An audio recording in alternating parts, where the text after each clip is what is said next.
శ్రోతలందరికీ నమస్కారం. ఇప్పుడు వినబోయే కథ పేరు 'సఖుడ'. రచయిత మైథిలి వెంకటేశ్వరరావు గారు. ఈరోజు నాలుగో భాగాన్ని వినబోతున్నాం. మిగతా 3 భాగాలు ఎవరైనా వినకపోతే డిస్క్రిప్షన్‌లో లింక్ ఇస్తాను. అక్కడి నుంచి మీరు వినొచ్చు. అలాగే నాదొక చిన్న రిక్వెస్ట్. కొత్త వాళ్ళు ఎవరైనా మన ఛానల్‌ని చూస్తున్నట్టయితే సబ్స్క్రైబ్ చేసుకోండి. మరిన్ని కథల కోసం లైక్ అండ్ కామెంట్ ద్వారా తెలపండి. మరి ఆలస్యం చేయకుండా కథలోకి వెళ్దాం. మన తొలి రాత్రి ఇవాళే. ఈరోజు ఎందుకో భలే మూడుంది. సమస్య లేకుండా స్టార్టింగ్ ప్రాబ్లం రాదు. సుఫల లైట్ ఆర్పింది. గురుమూర్తి ఆగలేనట్టు మీద పడ్డాడు. సుఫలకి అది సరసంలా అనిపించలేదు. విరాసంలా అనిపించింది. కట్టతెగిన ప్రవాహంలా దుమికాడు. వేడెక్కిన ఆవేశం చల్లారుతుందేమోనన్న భయంతో కసిగా కనిపించిన చోటల్లా కొరికేస్తున్నాడు. రేప్ చేస్తున్న మొగాడిలా పమిటలాగుతున్నాడు. బలిసిన యవ్వన గిర్రుల్ని మెలిపెట్టాడు. సుఫల మొరటు సరసాన్ని ఓర్చుకుంటూ సహకరిస్తుంది. ఓ చెయ్యి జగన భాగం మీద వేసి కసిగా ఒత్తాడు. అమ్మా అని ప్లీజ్ చిన్నగా అంది గోముగా. గురుమూర్తి గర్వంగా నవ్వి ఏమనుకున్నావు గురుమూర్తి అంటే? నీ అమ్మ ఇరగదీస్తాను. ఆ రోజంటే ఎందుకో ట్రబుల్. ఇవాళ చూడు అని నోట్లో నోరు పెట్టాడు. ఇద్దరి నాలుకలు ఒకదానితో ఒకటి కలిసి నాట్యం చేస్తున్నాయి. గుప్త భాగాలు ఎగిరెగిరి పడుతున్నాయి. సుఫల 2 చేతుల్లో పరుపు మీద వేసిన దుప్పటి నలిగిపోతుంది. వీరిద్దరి కోరికలపైన ఫ్యాన్ తిరుగుతుంది. అయినా ఇద్దరి శరీరాల్లో చెమట ధారపాతంగా కారిపోతుంది. గురుమూర్తి విసురుగా చీర లాగేశాడు. రాత్రి పడుకునే ముందు సుఫల లోలంగా ధరించదు. చీకటిలో అస్పష్టంగా కనిపించిన అందాలకి అతడి నరాలు జివ్వున లాగాయి. అజంత సుందరి, ఎల్లోర శిల్పం ఏదీ పనికిరాదు. పోతపోసిన నూనె నుళ్ళలతో తొడలు నవనవలాడుతున్నాయి. గురుమూర్తి సౌమ్యంగా నిమిరాడు. సుఫల నిట్టూర్చింది. ఆ స్పర్శ అమృతపాయంగా తోచింది. మనస్ఫూర్తిగా ఆహ్వానించింది. గురుమూర్తి మీదికి వచ్చాడు. తానే స్వయంగా జాకెట్ హుక్స్ తీసింది. విడుదలైన బందిల్లా గాలి పీల్చుకున్నాయి. నాయకుడికి సరసం తెలియకపోతే తానే నాయకుడవుతుంది ఆడది. భర్తనే మన్మధుడని తలచింది.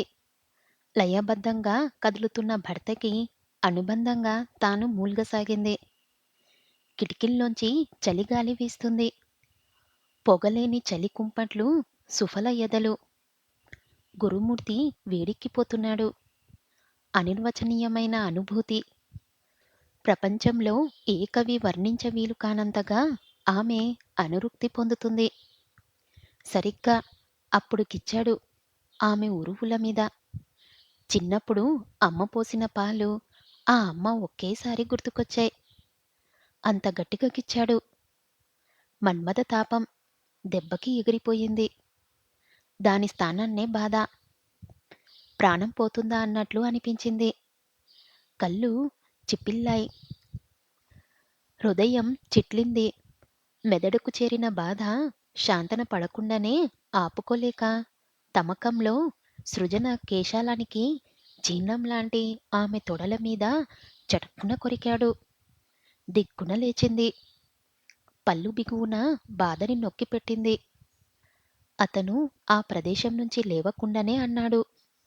నాకు ఆవేశం ఇలాంటివి చేస్తేనే వస్తుంది. ప్లీజ్ పడుకో.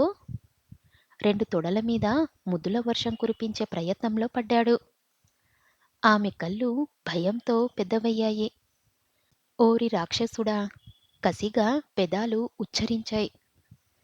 అసంకల్పితంగా అన్న మాటలు గురుమూర్తికి వినపడ్డాయి. చుంబనం ఆగింది. చటక్కున తలెత్తాడు.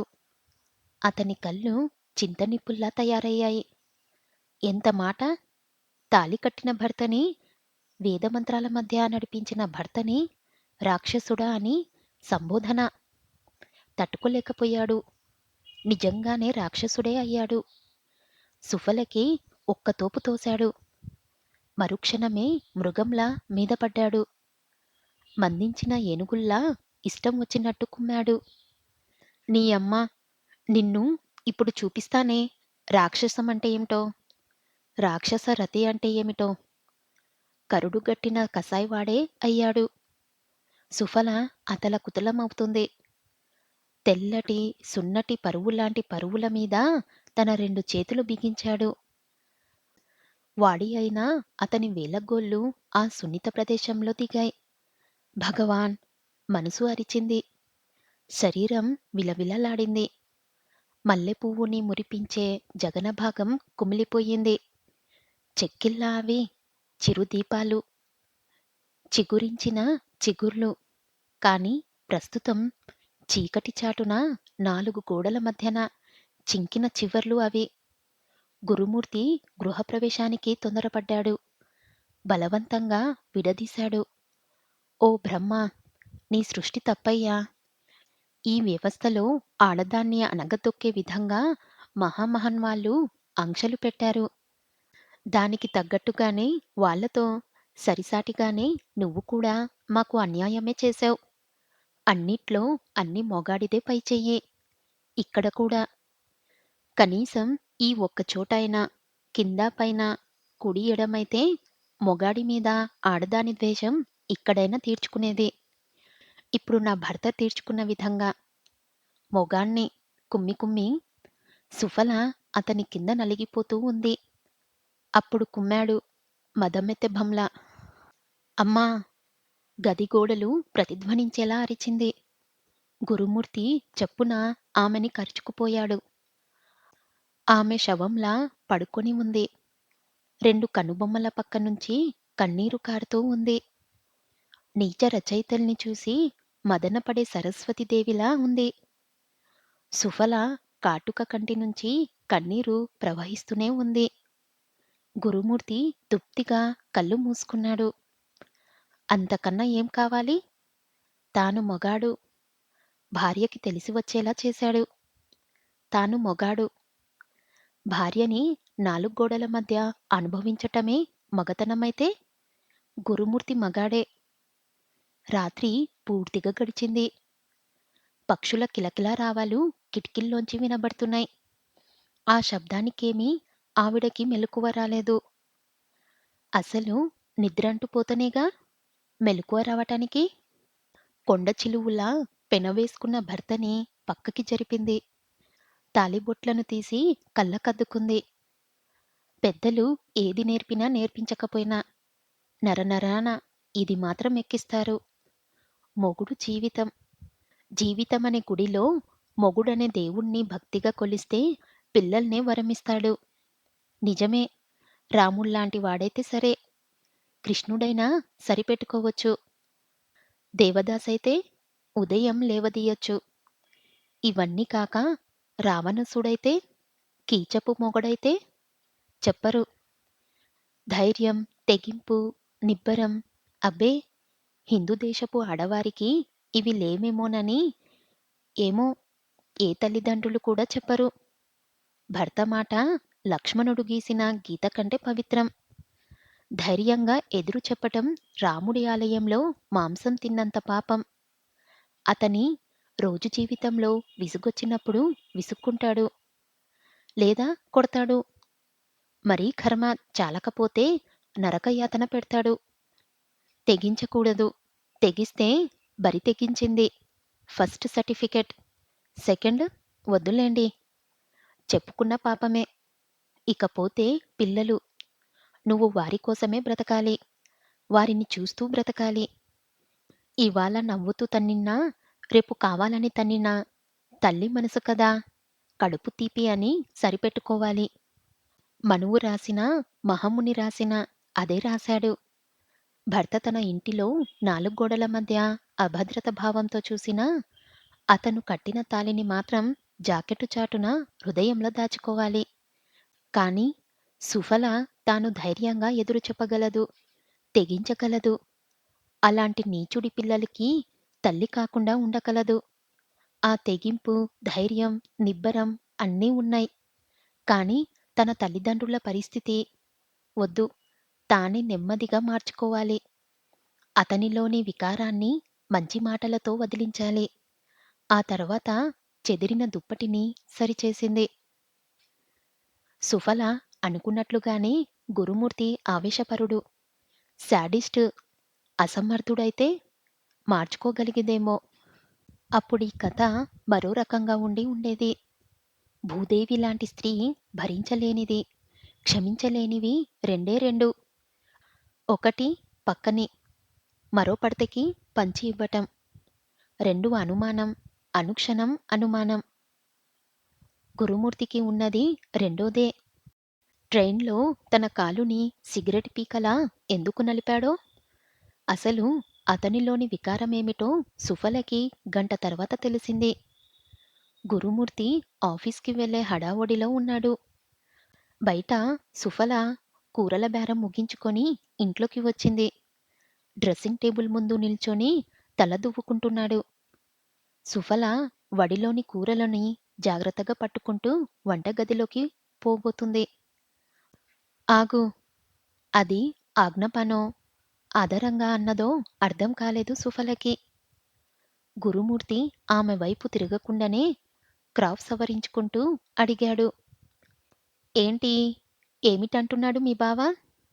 బావా? ఆశ్చర్యంగా నోరు తెరిచింది సుఫల. అదే, ఆ కూరలవాడితో సరసలాడుతుంటే వాడేమన్నా మీ బావేమో అనుకున్నాను. సుఫల అవాక్కయిపోయింది. తాను కూరలవాడితో సరసలాడిందా? కళ్ళల్లో నీళ్లు గిర్రున తిరిగాయి. గురుమూర్తి గిర్రున వెనక్కి తిరిగాడు. సిగ్గులేదు? అవ్వా! కాపురానికి వచ్చి 2 రోజులు కూడా కాలేదు. అప్పుడే కూరలవాడితో ఇకయికలు. అసలు మీ జాతే అంతా. కట్టుకున్న మొగుడు తప్ప వీధిలో మొగలంతా మొగల్లా కనబడతారు. నీతి, జాతి లేని ముండలు మీ ఆడోళ్ళు. వావి వరుసలు తెలియని జాతి. ఊహించని ఆ నిందులకి సుఫల కళ్ళల్లో నీళ్లు బయటికి తన్నుకొచ్చాయి. అంతటితో అవి ఆగకుండా జారుడు బండ మీద జారుతున్న పిల్లల్లా జరజరా చెంపల మీద జారాయి. అది చూసి గురుమూర్తి అగ్గిమీద గుగ్గులమయ్యాడు. చేతిలోని దువ్వెనని విసిరికొట్టాడు. కన్నీరంటే మహా అసహ్యం. అది నట్టింట్లో అంటే భరించలేడు. ఆ రెంటికంటే మరి ఎవగించుకునేది ఏడ్చే ఆడదంటే? గురుమూర్తి హృదయం భగ్గున మండింది. అది అది ఆ ప్రభావతి కూడా అంతే. మొదట కూరలవాడితో సరసాలాడి బేరాలంది. అడిగితే ఏడ్చింది. నమ్మించింది. ఛీ! మొహం చూడటమే పాపం. విసురుగా పక్కకి తిరిగాడే కాని గురుమూర్తికి లేచిపోయిన తొలి భార్య కళ్ళ ముందు కదలాడుతుంది. ముక్కుపూటలా అసహనంగా కదిలాయి. కళ్ళల్లో విషం నింపుకున్నాడు. నోటిని కంపు చేసుకున్నాడు. మళ్ళీ సుఫలకి అభిముఖంగా తిరిగి, తాట తీస్తాను ఏమనుకున్నావో. ఇలాంటి బజారు చేష్టలు నాకు నచ్చవు. తొలి తప్పు అని సరిపెట్టుకుంటున్నాను. సీరియస్‌గా చెప్పి బయటకి నడిచాడు. సుఫల చెక్కిళ్ళ మీద నుంచి గురుమూర్తి దురుసు మాటల్లా టపటపా ఇంకా రాలుతూనే ఉన్నాయి కన్నీళ్ళు. రాత్రి పడిన నరకమే ఎంతో మేలనిపించింది. ఆ క్షణంలో తల్లిని చూడాలనిపించింది. ఒళ్ళో తల పెట్టుకొని విలవిలా ఏడవాలనిపించింది. పుట్టింటి నుంచి తెచ్చుకున్న సూట్‌కేస్ దగ్గరికి వెళ్ళి ఓపెన్ చేసింది. బట్టలపైనే ఉంది తల్లి ఫోటో. చేతిలోకి తీసుకుంది. అమ్మా! భర్త తిడితే ఎదురు చెప్పొద్దన్నావు. హింసిస్తే తెగించవద్దు అన్నావు. ఎన్ని బాధలు పడినా, మరెన్ని సమస్యలు వచ్చినా నిబ్బరంగా పతినే సేవించమన్నావు. కాని కట్టుకున్న భర్తే శీలం మీద అనుమానం వెల్లబుచ్చి బజారు దానితో పోల్చినప్పుడు ఏం చెయ్యాలో చెప్పలేదమ్మా. చెప్పమ్మా! అమ్మా! చెప్పమ్మా! సుఫల కంట్లో నీరు ఫోటోని తడిపేస్తుంది. సరిగ్గా అప్పుడినిపించింది వెనక నుంచి. అరే! ఏంటండీ? ఇల్లంతా కూరగాయలు, ఉల్లిపాయల్లా ఆరబెడుతున్నారా? సుఫల అప్రయత్నంగా వెనక్కి తిరిగింది. ఎదురుగా త్రిమూర్తి చిరునవ్వులు చిందిస్తూ సుఫల చూపులు మరల్చి చూసింది.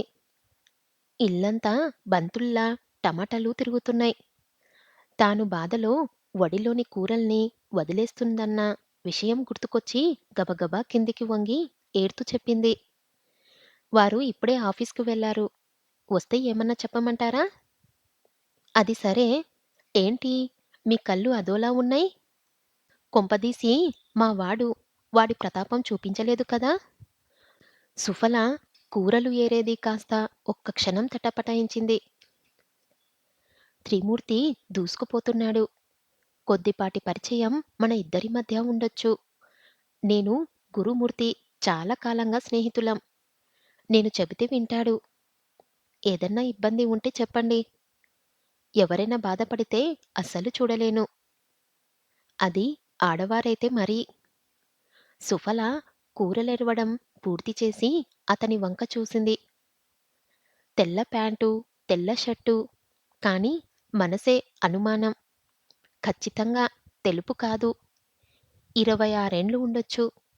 ఇంకా అడ్వెంచర్స్ చెయ్యాలనుకునే వయసు. ఆ క్షణంలో క్రితం రోజు రాత్రి పార్టీలో అతని బిహేవియర్ గుర్తుకొచ్చింది. ఇతనేనా అంత మౌనంగా ఉంది? ఫ్రెండు భార్య దగ్గర ఎలా ఉండాలో అలా ఉన్నవాడు ఇప్పుడు ఆ ఫ్రెండే లేకపోతే ఎలా ఉండాలో అలా ఉంటున్నాడు. సుఫల సన్నగా విరక్తిగా నవ్వుకుంది. అతన్ని తప్పుగా, తక్కువగా కూడా ఎంచలేదు. ఈ దేశంలో చాలామంది స్నేహితులు అంతే. వారు లేరు. ఆఫీస్‌కి వెళ్లారు. మళ్ళీ చెప్పింది. ఈరోజు బంద్. అది చెప్దామనే వచ్చాను. ఎలాగో తిరిగి వచ్చేస్తాడుగా. కొద్దిసేపు కూర్చుంటాను. చెప్పి ఆమె అనుమతి కోసం చూడకుండా కూర్చున్నాడు. ఎంత సంస్కారం గల స్నేహితులున్నారండి మీకు? మీరు లేకపోయినా మీకోసం వెయిట్ చేస్తూ కూర్చునే స్నేహితులు. మీ గొప్ప స్నేహితులు. ఇంతకీ మీరు సమాధానం చెప్పలేదు. ఎందుకో మీరు మదనపడుతున్నారు. మా వాడి గురించి నేను చెప్పకూడదు. వట్టి అమాయకపు పిశాచి. సుఫల ముఖంలో చిరుకోపం ప్రదర్శించింది. పరాయివారి జీవితంలోకి, బాధల్లోకి తొంగి చూడాలనే తాపత్రయం గలవారంటే మహాకోపం. కాని పూర్తిగా ప్రదర్శించలేదు. నిమ్మలంగా నోరు విప్పింది. కాని మాటలు తూటల్లా తగిలాయి. ఒకరి విషయాల్లో తలదూర్చటం గాని, ఉత్సాహం చూపించటం గాని నా దృష్టిలో మన సోదర సామాన్యులైన వారు స్నానం చేస్తుండే తొంగి చూడటం లాంటిది. త్రిమూర్తి మొహంలో రంగులు మారాయి. అంత స్పీడ్‌గా, అంత హార్డ్‌గా సమాధానం వస్తుందని అనుకోలేదు. అందమైన అమ్మాయికి అవగాహన తక్కువనన్న విషయం తప్పన్నమాట. రాత్రి చదివిన నవలని, అది రాసిన రచయితని కసిగా తిట్టుకున్నాడు. తప్పదు. తప్పును సరిదిద్దుకోవాలి. ఈసారెప్పుడూ మనసులో ఆలోచించని అంత తొందరగా బయటపెట్టకూడదు. క్షమించాలి. ఏదో మన అనుకొని అడిగాను. అంతేగాని మీ పర్సనల్ విషయాల్ని తెలుసుకోవాలని కాదు. నాది గురుమూర్తిది 10 సంవత్సరాల స్నేహం. వాడు కాని, వాడి వాళ్ళు కాని బాధపడితే చూడలేను. తొందరపాటు తప్పిందాన్ని మన్నించండి. అతనలా దీనంగా ప్లీజ్ అని మాట్లాడేసరికి సుఫల నొచ్చుకుంది. తానే తొందరపడ్డాననుకొని ఒక్క నిమిషం కాఫీ కలుపుతాను. ఈలోగా వారు వచ్చేస్తారు అని చెప్పి లోపలికెళ్ళింది. ఆమె అలా లోపలికెళ్ళటం, గురుమూర్తి ఇలా గడపలోకి రావటం ఒకేసారి జరిగాయి. యజమానిలా ఠీవిగా కూర్చొని రాధాకృష్ణుల క్యాలెండర్ చూస్తున్న స్నేహితుణ్ణి చూడగానే గురుమూర్తి మొహంలో అసహనం ప్రవేశించింది. వెంటనే కవర్ చేసుకొని నవ్వుతూ పలకరించాడు. హాల్లో ఉదయాన్నే ఈ దర్శనం. ఏదన్నా విశేషమా? త్రిమూర్తి తడబడ్డాడు. వెంటనే సర్దుకొని సన్నగా నవ్వి చెప్పాడు. విశేషాలేముంటాయి? బంద్ కదా! కాస్త చతుర్ముఖం పారాయణం ఉందేమోనని వచ్చాను. ఆఫీస్‌కెళ్ళావని తెలియగానే మళ్ళీ వద్దామని బయలుదేరుతుంటే మీ శ్రీమతి కాఫీ ఇస్తాను తాగి వెళ్ళండంటే కూర్చున్నాను. మొత్తానికి మంచి భార్యని కొట్టేశావు. కమలాకర్ భార్య ఉంది. ఎందుకు? వాడే లేనప్పుడు ఇంటికెళితే మొహం మీద తలుపేస్తుంది. ఎవరో అన్నట్టు ఇంటికొచ్చిన వారిని కూర్చోబెట్టకుండా, కుశల ప్రశ్నలడగకుండా ఉండే ఆడది ఆడదేనా? కసువు చిమ్ముకునే వాళ్ళకి మర్యాదలెలా తెలుస్తాయి? మన కమలాకర్ భార్యకి సరిపోతుంది కదూ! అంటే దానర్థం వాడి భార్య పతివ్రత. తన భార్య పతిత అనా? లేక వాడి భార్య కుసంస్కారి, నీ భార్య సంస్కారి అనా? గురుమూర్తికి అర్థం కాలేదు. కానీ ఒక్కటి మాత్రం అర్థమయింది. మొగాడు లేనప్పుడు ఎవరొచ్చినా గడప బయట నుంచే పంపించివెయ్యాలని. ఆ సూత్రం తన కొత్త భార్య పాటించలేదని. త్రిమూర్తితో మాట్లాడుతున్నాడే గాని అదే ఆలోచిస్తున్నాడు గురుమూర్తి. సుఫల ఇచ్చిన కాఫీ తాగి అరగంట తర్వాత వెళ్ళిపోయాడు. గురుమూర్తి అలాగే ఉడుకుతున్న లావాలా అక్కడే కూర్చుండిపోయాడు. ఏవండీ, టమాటా పచ్చడి చెయ్యనా? కూర చెయ్యనా? భర్తనడిగింది సుఫల. ఉదయం భర్త చేత అవమానించబడిన ఫీలింగ్స్ ఆమె మొహంలో లేవు. స్త్రీ సహనమూర్తి అన్న పదానికి సరైన నిర్వచనంలా ఉంది. గురుమూర్తి ఓ నిర్ణయానికి వచ్చినట్టు తల పంకించి, ఇలా వచ్చి కూర్చో చెప్పాడు గొంతులోకి సౌమ్యాన్ని తెచ్చుకుంటూ. సుఫల మారు మాట్లాడకుండా వచ్చి భర్త పక్కనే కూర్చుంది. నీకు తెలుసో తెలియదో, నా మైండ్ ఒక కంప్యూటర్ లాంటిది. క్షణంలో ఎదుటివారి ఫీలింగ్స్‌ని, మూమెంట్స్‌ని పట్టుకోగలదు. నాతో కాపురానికి వచ్చే రోజు రైల్లో నీ వెక్కిలి పనులు గమనించాను. దానికి శిక్ష కూడా వేశాను. రెండోసారి నా ఇంట్లో, నా పడక గదిలో నన్ను వెధవనన్నావు. సహించలేదు. నా తాపత్రమేంటో, మగతనమేమిటో చూపించాను. ఇప్పుడు నా స్నేహితుడితో నీ సరాగాలు భరించలేదు. నేను లేనప్పుడు వాడు వస్తే లేడని పంపాలి. అంతేగాని అత్తకొడుకుల్లా కూర్చోబెట్టి కాఫీ ఇస్తానంటావా? అంత మదమా? అంత కొవ్వు పట్టిందా నీ ఒళ్ళు? లేచిపోయిన అది కూడా అంతే. మగాడు కనబడితే మైమరిచిపోతుంది. నేనిచ్చే సుఖాలు చాలకపోతే చెప్పు. వంకాయలు రోజెక్కువ తెస్తాను. బుద్ధుడు కూడా అంత సరళంగా చెప్పలేడేమో. గుండెలని పిప్పిచేసి పలుకులు సరళంగా పవిత్రమైన శ్లోకాలకి అర్థం చెబుతున్న గురువుల్లా, వేదం నేర్పుతున్న వేద పండితుల్లా చెప్పాడు. సుఫల నిశ్చేష్టంగా చూస్తుండిపోయింది. గొంతులో ఏదో అడ్డం పడిన భావన. అనుమానపు భర్త. బహుశా తన తండ్రితో మాట్లాడుతున్నా అనుమానించే భర్త. ఎందుకిచ్చావయ్యా? రే భగవాన్! 7 కొండలు ఎక్కి మొక్కాను కదయ్యా! మంచి భర్తని ఇవ్వమన్నాను. ముడుపు చెల్లిస్తానని చెప్పాను. మరి ఈ భర్తనెలా ఇచ్చావయ్యా? ప్రతి నెల నీ వడ్డీ కడతానంటే, నాకంటే ఎక్కువనిస్తానంటే నన్ను కట్టబెట్టావా? ఈ మనుషుల్లా నీకు స్వార్థమేనా? అలా రాతిబొమ్మలా శూన్యంలోకి చూసినంత మాత్రాన రంగు కప్పిపోదు. అసలు నీలాంటి వాళ్ళంతా ఎందుకే నాకు గూదిబండలవుతారు? మళ్ళీ చెబుతున్నాను. ఇంకోసారి ఇలాంటి లేకి పనులతో నా కంట పడ్డావంటే చెప్పను, చేసి చూపిస్తాను. ఖబర్దార్! దెబ్బ మీద దెబ్బ, నింద మీద నింద. ఉదయం కూరలవాడు. కేవలం గంట తేడాతో స్నేహితుడితో. కొలిమిలో కాలుతున్న ఇనుము సైతం మూడో సెమ్మట దెబ్బకు వంగుతుంది. ఆ మూడో దెబ్బ మూడో రోజుకి గాని పడలేదు. సాయంకాలం దాటి చాలా సేపవుతుంది. సంజెకెంజాయ్ రంగు మారి ఉంది. పార్కు మైకుల్లోంచి భగవద్గీత సన్నగా వినబడుతుంది. గురుమూర్తి తననిక్కడ ఎందుకు తెచ్చాడో ఆలోచిస్తున్నాడు దయానిధి. ఓ మూలగా కూర్చొని ఉన్నారు ఇద్దరూ. 2 నిమిషాల మౌనం తర్వాత నోరు మెదిపాడు గురుమూర్తి. నాకో సాయం చేసి పెట్టాలి అడిగాడు గురుమూర్తి. దయానిధి కలవరపాటుగా చూశాడు. గురుమూర్తి అవసరమేమిటో చెప్పకుండానే తన ఆసక్తత చెప్పటం మంచిదనుకున్నాడు. మరోలా అనుకోవద్దు. నెలాఖరు. నాకే ఇబ్బందిగా ఉంది. అసలు నేనే వచ్చి నిన్ను అడుగుదాం అనుకుంటున్నాను. ఈ నెల అద్దె కట్టలేదు. ఇంకా మెస్, ఇస్త్రీ, పనమ్మాయి చెప్పుకుపోతున్నాడు సంసారిలా. ఛ! ఆర్థికమైన సహాయం కాదు. ఎలా చెప్పాలో అర్థం కావటం లేదు. మాటల కోసం తడుముకున్నాడు. దయానిధి తేలికగా ఊపిరి పీల్చుకున్నాడు. డబ్బు కాదు. కాబట్టి తన సహాయానికి కొదవలేదు.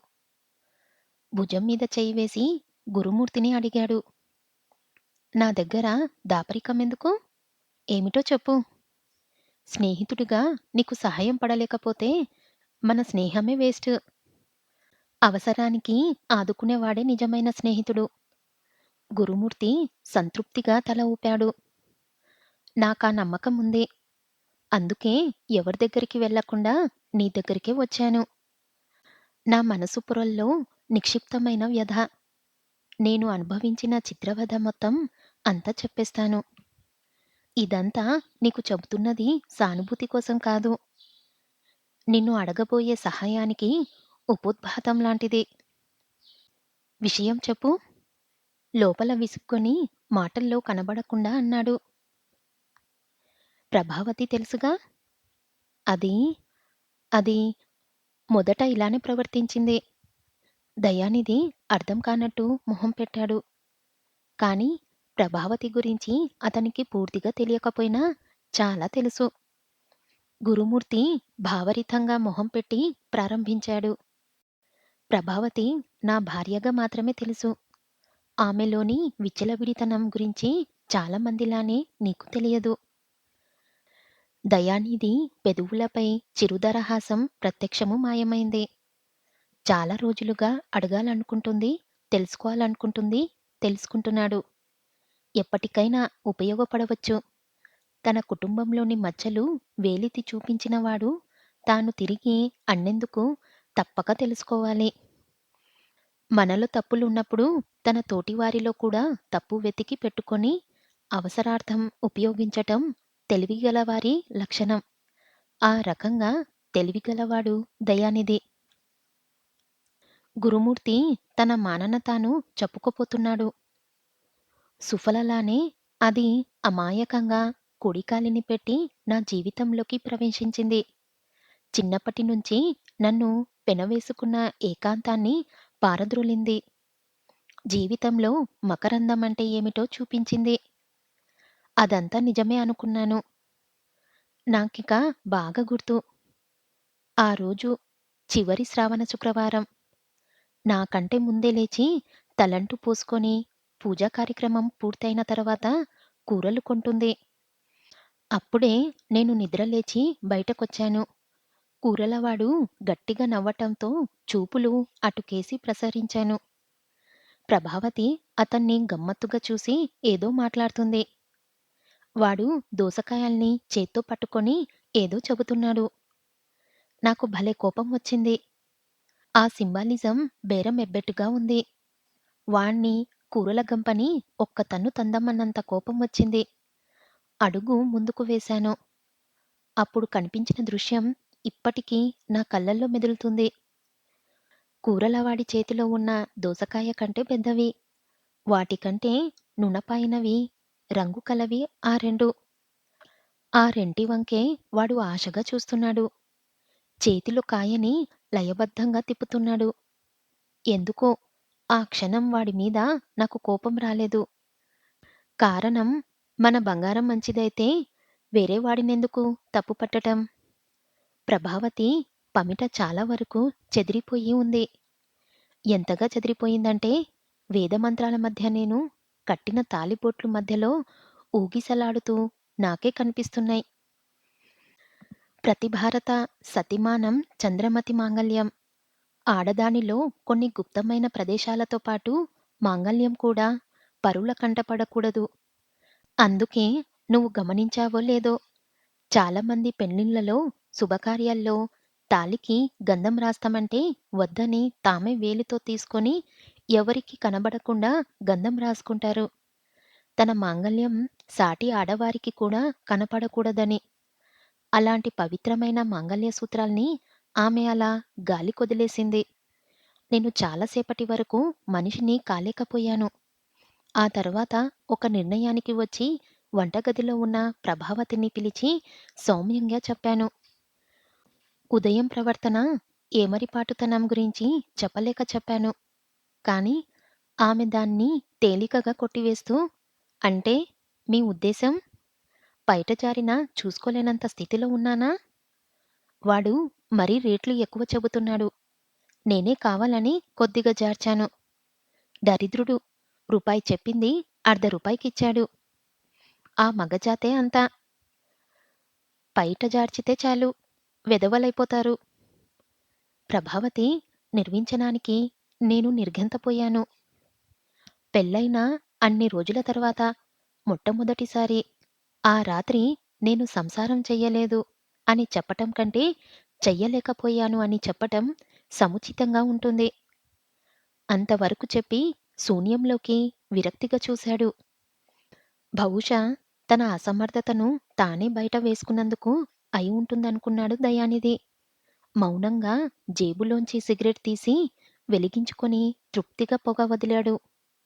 గురుమూర్తి మళ్ళీ చెప్పటం ప్రారంభించాడు. అన్ని రోజులు తిరిగి వెళ్ళిన ఏకాంతం తిరిగి నన్ను కలుసుకుంది. ఒంటరిగా గడపాలనే కోరికే ఎప్పుడు కలిగేది. సాధ్యమైనంత ఎక్కువగా ప్రభావతికి దూరంగా ఇంట్లోనే గడిపేవాణ్ణి. నిజం చెప్పాలంటే ఆ రోజు నుంచి నాలో విసుగు, అసహనం ప్రవేశించాయి. చెప్పుకోలేని బాధ. నా మీద నాకే కోపం. ప్రభావతిని చీటికి మాటికి విసుక్కునేవాణ్ణి. అలాంటి స్థితిలో ఒకరోజు తల నొప్పిగా అనిపించటంతో ఆఫీస్‌లో పర్మిషన్ అడిగి ముందే ఇంటికి వచ్చాను. తలుపులు మూసి ఉన్నాయి. తాళం వేలాడుతుంది. పక్కింటి వారిని కనుక్కుంటే ఎక్కడికెళ్ళిందో తెలియదని చెప్పి తాళమిచ్చారు. తలనొప్పి మరింత ఎక్కువయింది. ఇంట్లో టాబ్లెట్స్ ఉన్నాయేమోనని డ్రెస్సింగ్ టేబుల్‌లో వెతికాను.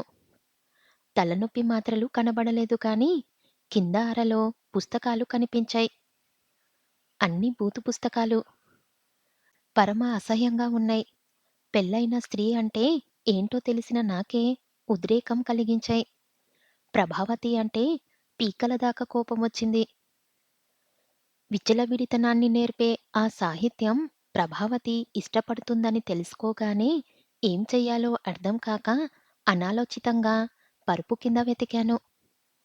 బూతు పుస్తకాలు కనబడలేదు గాని కొన్ని లేఖలు కనబడ్డాయి. ప్రేమలేఖలు.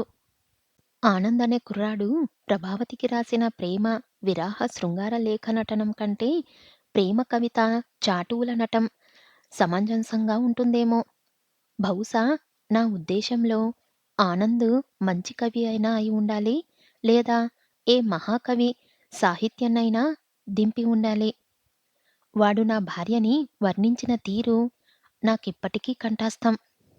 సొగసు కీళ్లజదాన సొగకన్నుదాన వజ్రాల వంటి పలువరుస కలదాన మెలిమి బంగారు ఛాయదాన బటువు గుబ్బలదాన నయనమైన లయమైన వయ్యారి నడకలదాన అరటి మెదల నునుపుగల తొడలదాన పిడికెట్టిన ఇముడు నడుము గలదాన జిలుగు బెలుగు తలుకు బెలుగు చిక్కులదాన మెలిమి పిసిడి రవ్వల నవ్వులదాన ఒక్కసారి చూడవే వలపుల పూబోని చేరి మాటడవే చెంగవి చీరదాన. అలాంటి లేఖే మరో ఒకటి. బహుశా అది వారిద్దరి మధ్య శారీరక సంబంధం ఏర్పడిన తర్వాత రాసిన లెటర్ అయి ఉంటుంది. దాదాపు పచ్చిగా ఉంది. చక్కటి చంద్రబింబాన్ని పోలి ఉన్న నీ మోమునకు ముద్దులతో అది ప్రారంభం. ఎంత చెక్కినా చిక్కనవి నీ చెక్కిళ్ళే మాటిమాటికి గుర్తుకు వస్తున్నాయి. ఎందుకో ఈ రోజు నా చేతులు జివ్వు జివ్వుమని లాగుతున్నాయి. వంపైన నీ సొగకళ్ళని చూడాలని నా కన్నులు తపన పడుతున్నాయి. వన్నె చిన్నెలు గల నీ శరీరం మీద విశ్రాంతి తీసుకోవాలని నా మనసు పదే పదే కోరుతుంది. రెండు కాళ్ళ మధ్య అలజడి పదే పదే. అది ప్రేమలేఖో, బూతువచన కవిత్వమో మేధావులే తేల్చాలి. మిగతావి కూడా ఓపికగా చదివాను. నా స్థితి గురించి 2 మాటల్లో చెబుతాను. ఎప్పుడో చిన్నప్పుడు మా నాన్నమ్మ చనిపోయిన రోజు ఏడ్చాను. మళ్ళీ ఆ రోజు జీవితంలో రెండోసారి ఏడ్చాను. పెళ్ళికి ముందే వయసు వడిలో ఆకర్షణకి లోనై ఉంటే ఉండొచ్చు. వయసు వేడి అని సరిపెట్టుకునేవాణ్ణి. కానీ పెళ్ళయ్యి ఇన్ని రోజులు ఆ ఉత్తరాలు చింపెయ్యలేదంటే అర్థం? ఇంకా వాడి మీద మోజు తీరలేదనేగా? నేను అప్పుడు ఏడ్చింది నా పెళ్ళాం పెళ్ళికి ముందే తప్పటడుగు వేసిందని కాదు. పెళ్ళయినా ఆ తప్పును ఒప్పుగానే అనుకుంటుందనే. ఎప్పుడో సాయంత్రం 6 గంటలకి వచ్చింది. నేను పగిలే అగ్నిపర్వతంలా ఉన్నాను. వస్తూనే చేతిలోని పుస్తకాలను చూసింది. మొహంలో ఏమాత్రం జంకు కనపడలేదు. బలి తెగించిన స్త్రీని ఆ రోజు మొట్టమొదటిసారిగా చూశాను. ఏంటివి? నువ్వు సంసారం చేస్తున్నావా? సానె కొంపలో ఉంటున్నావా? అడిగాను. ఆమె నుంచి ఆ ప్రశ్నకి సమాధానం అలా వస్తుందని తెలిసి ఉంటే ఆ ప్రశ్న అడిగేవాణ్ణి కాదేమో. నా అసమర్థత మీద దెబ్బ కొట్టింది. అక్కడే ఉదయం, మధ్యాహ్నం, రాత్రి భోజనంతో పాటు కావాల్సిన శారీరక సుఖం దొరుకుతుంది. ఇక్కడ వట్టి బియ్యపు గింజలేగా? ఆ వేడి మాటలు నా ఈగోని దెబ్బతీశాయి. ఉన్మదిగా మారిపోయాను. ఆ బరిదెగించిన విధానానికి తట్టుకోలేకపోయాను. చావా చాదను. నోటికొచ్చినట్టు తిట్టాను. పరుపు కింద నుంచి ఉత్తరాలు తీసి మొహం మీద కొట్టాను. ఇప్పటిదాకా వాడితో కులికి వస్తున్నావా? అని అరిచాను. నువ్వే చెప్పు. నా స్థానంలో నువ్వుంటే ఏం చేస్తావు? చంపెయ్యవా? కానీ నేను చంపలేదు. వదిలెయ్యలేదు. సమాజానికి, సంఘానికి భయపడి నాలో కుమిలి కుమిలి ఏడ్చాను. ప్రభావతి కళ్ళు రక్తం కారేలా ప్రవర్తించాలనుకున్నాను. ఆ రోజు నుంచి కట్టడి చేశాను. నా కడుపు మంట తీర్చుకోవటానికి నేను చాలా హింసలు పెట్టాను. తట్టుకోలేక నా దగ్గరకొచ్చి క్షమించమని ఏడ్చింది. చేసిన తప్పుల గురించి నిజాయితీగా చెప్పమన్నాను. ఆమె మాత్రం ఆనంద్‌కి తనకు సంబంధం లేదని చెబుతూనే, ఒక పక్క తానింతవరకు తప్పులు చేసి ఉంటే 3 రోజుల ముట్టుతో మలినం ద్వారా బయటికెళ్ళిపోతుందని, తాను ప్రస్తుతం బయట ఉన్నానని, స్నానం పూర్తయ్యాక తానెటూ వెళ్ళనని లోపలికి కారిగా ఆనంద్‌తో తనకి సంబంధముందని ఒప్పుకుంది. ఆడది చేసే రంకు. అపవిత్రత బయటికి పోయేందుకే భగవంతుడు స్త్రీకి ఆ 3 రోజులు బహిష్టు పెట్టాడని ప్రభావతి చెప్పిన దాన్ని బట్టి నేను సరిపెట్టుకున్నాను. జరిగింది దాదాపు మర్చిపోయాను. ఆ రోజుల్లో నేను ఎక్కువగా ఆఫీస్ పని మీద క్యాంపులకి వెళ్తుండేవాణ్ణి. అర్జెంటుగా హైదరాబాద్ వెళ్ళాల్సిన పని పడటంతో నేను సర్దుకునే హడావడిలో ఉన్నాను. ట్రైన్ ఎప్పుడో రాత్రి 8:00కైనా నేను హైరాణ పడుతున్నాను. అలాంటి సమయంలో వచ్చాడు రాజు. నా భార్య చెల్లెలి భర్త. ప్రభావతి తల్లితో సమానం. రాగానే ప్రభావతి చెల్లి గురించి కుశల ప్రశ్నలు అడిగింది. దూరపు చుట్టరికం కూడా ఉండటంతో ప్రభావతి అతనితో ఫ్రీగా మాట్లాడింది. నేను ఫార్మాలిటీగా పలకరించాను. తాను కూడా ఏదో ఆఫీస్ పని మీద వచ్చానని, పని పూర్తయిందని 10 గంటల బండికి వెళ్తున్నానని చెప్పాడు.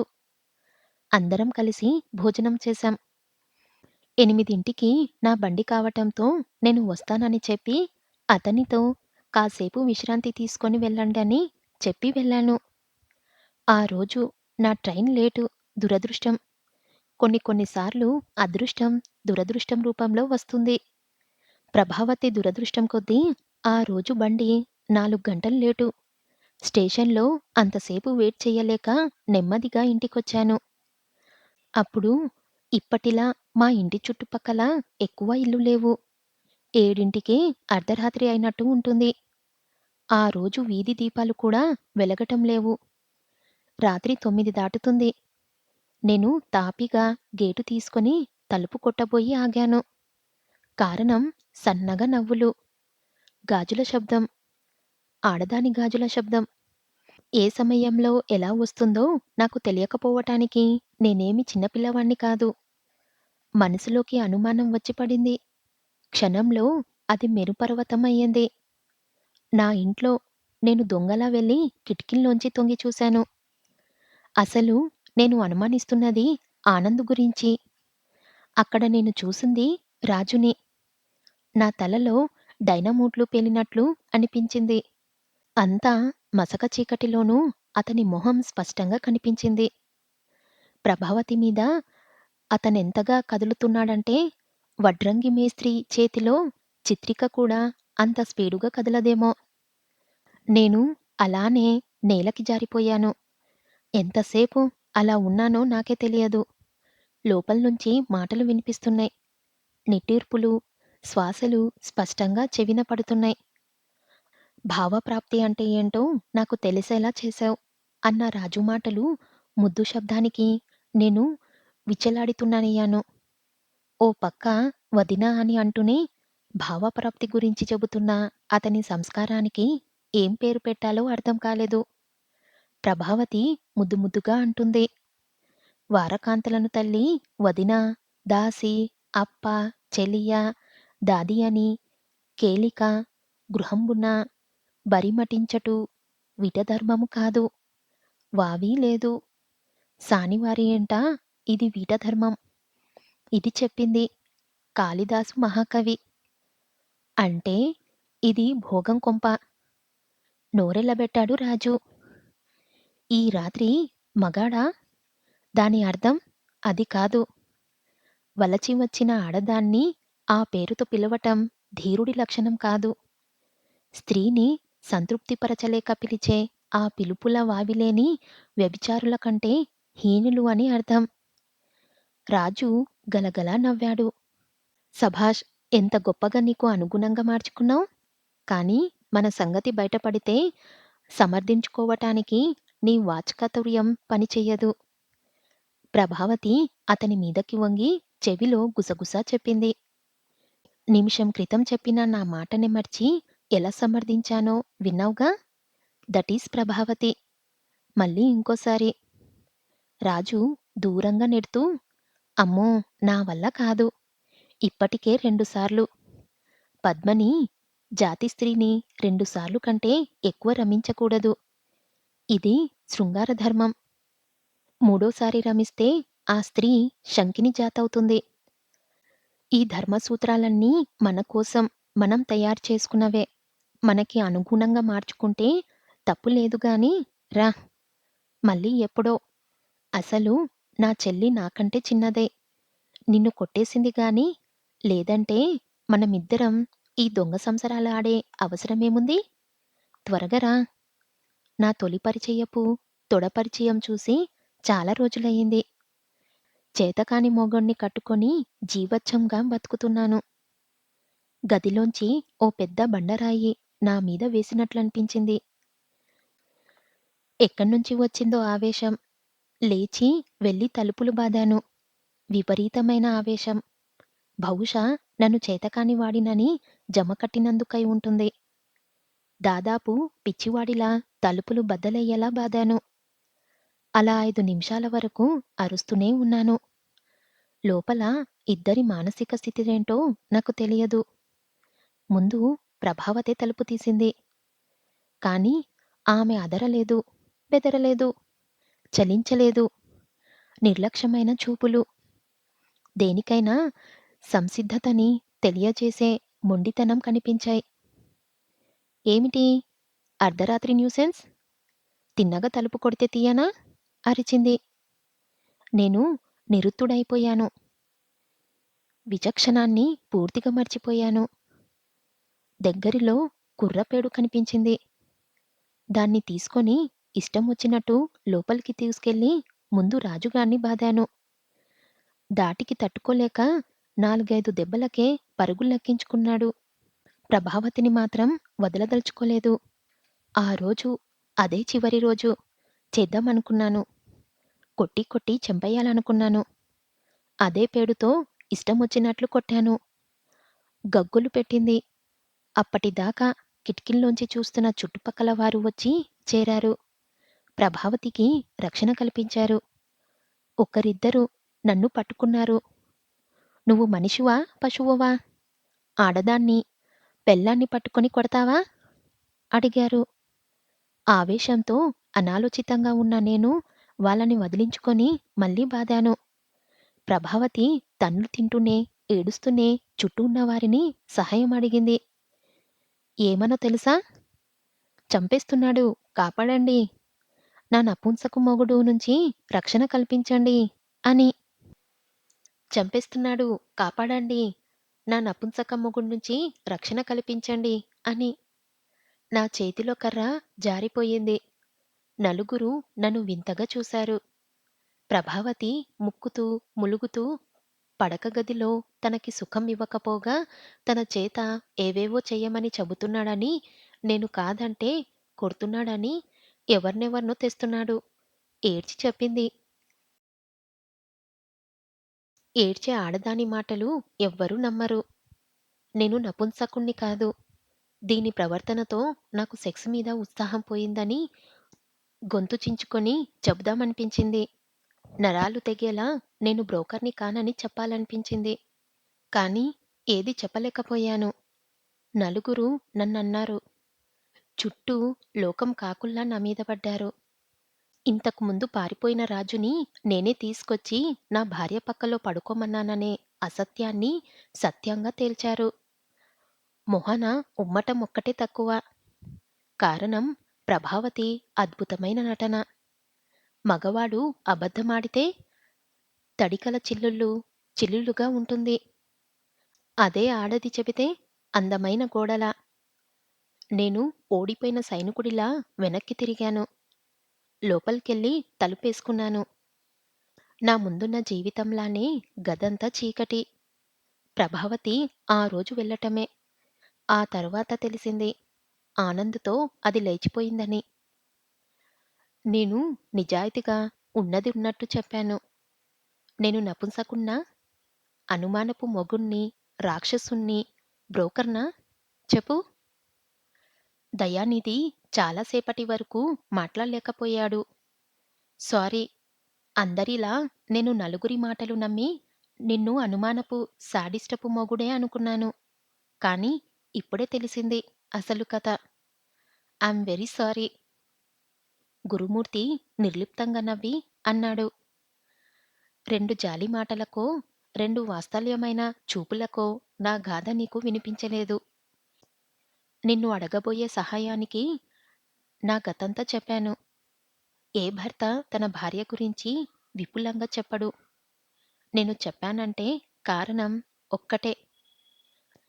నేను నీతో చేయించే పని వల్ల నన్ను అసహ్యించుకోకుండా అర్థం చేసుకొని సహకరిస్తావని. తప్పకుండా. నిస్సంకోచంగా అడుగు. అయినా నా హెల్పు నువ్వు చెప్పిన దానికి సంబంధమేమిటో అంతుపట్టడం లేదు. ఉంది. కట్టుకున్న మొగుడే భార్యని పరీక్షించటం.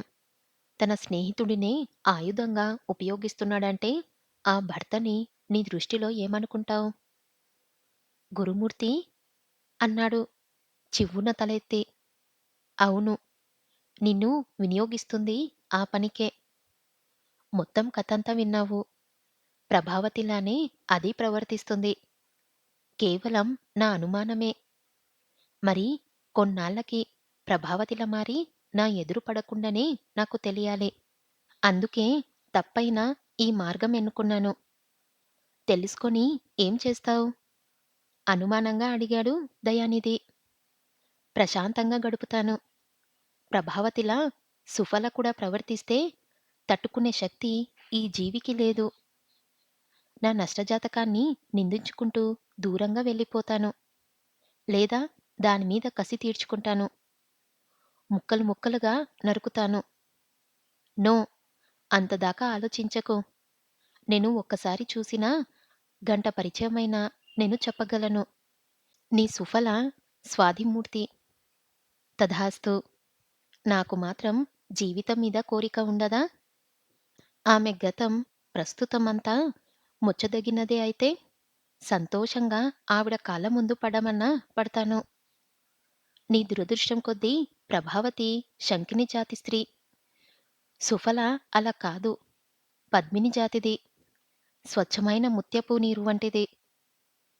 ఒడ్డున నుంచొని ఈత గురించి ఎన్నైనా చెప్పవచ్చు. ఒక్కసారి దెబ్బతిన్నాను. ప్రభావతి తొలి ప్రవర్తన సుఫలలో లీలాగా కనబడుతుంది. కేవలం నీ అనుమానం. అంతే. నాకు అనుమానమే. అది తీర్చుకునే ప్రయత్నమే చేస్తావా? చెయ్యవా? చెయ్యను. స్నేహితుడి భార్యని పరీక్షించే నీచ మనస్తత్వం నాకు లేదు. ఒక స్నేహితుడిగా నీ బాధ విన్నాను. స్నేహధర్మం పాటించాను. దయచేసి నన్ను ఒత్తిడి చెయ్యకు. సారీ. చెప్పి ముందుకు నడిచాడు. గురుమూర్తి అసహనంగా అరిచాడు. అన్యాయం. మొత్తం నా వ్యధంతా విని కూడా అర్థం చేసుకోలేకపోవటం విచారకం. మన స్నేహం సాక్షి. నువ్వు చెయ్యలేకపోతే ఈరోజే నీకు, నాకు ఇదే చివరి కలయిక. గురుమూర్తి సన్నిహిత్యం కావాలంటే వెనక్కి తిరుగు. దయానిధి నడిచేవాడల్లా ఆగాడు. తప్పదన్నట్లుగా అడుగు ముందుకేసి గురుమూర్తి వైపు తిరిగి ఆగాడు. నీ భార్యని పరీక్షిస్తాను. ఏం చెయ్యమంటావో చెప్పు. ఈ చిన్న హోటల్లో జనం అట్టే లేరు. ఉన్న నలుగురికి 4 టీ తెచ్చాడు నాయర్. ఆ నలుగురు విధిగా రోజు కలుసుకునే ప్లేస్ కూడా అదే. నాయర్ వెళ్ళగానే టీ తీసుకుంటూ అడిగాడు త్రిమూర్తి. అయితే గురుమూర్తి అనే గొర్రె దయానిధి అనే కసాయివాడిని నమ్మిందన్నమాట. మరే క్వెషన్ పేపర్ లీక్ అయ్యింది. 100కి 100 గ్యారంటీ చెప్పాడు గోపీచంద్. ప్రసాదం మాకు పెట్టాలి అన్నాడు కమలాకర్. ఛఛ! అదే వద్దు. వాడికేదో అనుమానం పిశాచి పట్టి వీణ్ణి సహాయం అడిగితే మనకి చెప్పటమే తప్పు. దానికి తోడు వెలికి మాటలు. అసలు గురుమూర్తి అడిగిందేంటి? నువ్వు చేస్తుందేంటి? పాలుకి పిల్లని కాపలా పెట్టడమంటే ఇదే చెప్పాడు త్రిమూర్తి. దయానిధి త్రిమూర్తి వంక తీక్షణంగా చూశాడు. నువ్వు ఉరిమి చూసినా, ఊరక చూసినా నేను చెప్పేది ఒకటే. గురుమూర్తి గురించి మనకి కొద్దో గొప్పో తెలుసు. వాడో అనుమానపు అక్కుపక్షి. కట్టుకున్న పెళ్ళాం శీలాన్ని పరీక్షించటానికి స్నేహితుణ్ణి ఎలా పురమాయించాడో ఆ భగవంతుడికే తెలియాలి. ఫ్రెండ్లీగానో లేక మరో విధంగానో తలచి వాడు చెప్పిందంతా మాకు చెప్పావు. అదే అసలు తప్పు. మళ్ళీ రెండో తప్పు. స్నేహితుడి భార్య గురించి చెడుగా మాట్లాడటం. మన సోదరి గురించి మాట్లాడటం రెండూ ఒకటే అవుతుంది. ఆహా! ఫ్రెండు మిసెస్ సోదరితో సమానం. మరి ఫ్రెండు చెల్లెలు పెళ్ళంతో సమానమా? కొద్దిపాటి ఆవేశాన్ని ప్రదర్శిస్తూ అడిగాడు దయానిధి. అర్థమయ్యేటట్టు చెప్పు. చిరాకు పడ్డాడు త్రిమూర్తి. చెప్పు గోపీ. కనీసం నీ నోటి ద్వారా విన్న తర్వాతైనా నేను చేస్తున్న పని సబబే అయ్యిందే అని ఒప్పుకుంటున్నాను చెప్పాడు దయానిధి పక్కనున్న గోపీచంద్ని ఉద్దేశించి. త్రిమూర్తి గోపీచంద్ కేసి చూశాడు. మన దయాగాడి చెల్లెలికి గురుమూర్తిగాడు లైన్ వేశాడు. వెకిలి చేష్టలు, ఆకలి చూపులు. పాపం ఆ అమ్మాయి నాకు కూడా చెప్పింది. ఏం చేస్తాం? ఫ్రెండ్. వాడికి లేకపోయినా మనకైనా ఉండాలిగా. నోరు మూసుకొని ఊరుకున్నాం. అప్పటినుంచే గురుమూర్తి వీడింటికి రావద్దని తానే వాడి దగ్గరికి వెళ్తున్నది. ఇప్పుడు చెప్పు. ఆ పగ నాలో ఉండదా? త్రేతాయుగంలో ఒక దెబ్బ కొడితే నవ్వి ఊరుకోవాలి. ద్వాపరయుగంలో అది తప్పని చెప్పాలి. అదే కలియుగంలో అయితే దబదబామని ఊపిరాడకుండా కొట్టాలి. అందుకే వాడి పెళ్ళాన్ని వాడు ప్లాన్ చేసిన విధంగానే టెస్ట్ చేసి ఎలా నా దారికి తెచ్చుకుంటానో చూడండి. కట్టుకున్న పెళ్ళామే ఎదురు తిరిగి చెప్పు తీసుకొని కొట్టేలా చేస్తాను. చూడండి. ఎదుటవాడు గడ్డి తిన్నాడని నువ్వు తింటావా? కోపంగా ప్రశ్నించాడు త్రిమూర్తి. నాకంటే ముందే గడ్డి తింటానికి వెళ్ళావుగా. మరి నీ స్నేహితుడినేగా నేను. తప్పు లేదు. తింటాను. దయా, ఏం మాట్లాడుతున్నావో అర్థమవుతుందా? అరిచాడు. నాకు బాగానే అర్థమవుతుంది. మొన్న వాళ్ళింటికి వెళ్ళావా లేదా? నాకు నిజం చెప్పు. ఆమె నిన్ను కూర్చోమందా లేక నువ్వే కూర్చున్నావా? గురుమూర్తి చెప్పినప్పుడే అనుకున్నాను. ఆమె ఖచ్చితంగా నిన్ను కూర్చోమని చెప్పలేదని. త్రిమూర్తి తత్తరపడ్డాడు. ఏం కాదు. వాడి కోసం వెళ్ళాను. ఎలాగో 5 నిమిషాల్లో వస్తాడు కదా అని ఆగాను. అప్పుడు గాని తన పొరపాటు అర్థం కాలేదు. అనాలోచితంగా తాను జరిగింది జరిగినట్టు చెబుతున్నానని తెలియగానే తల వంచుకున్నాడు.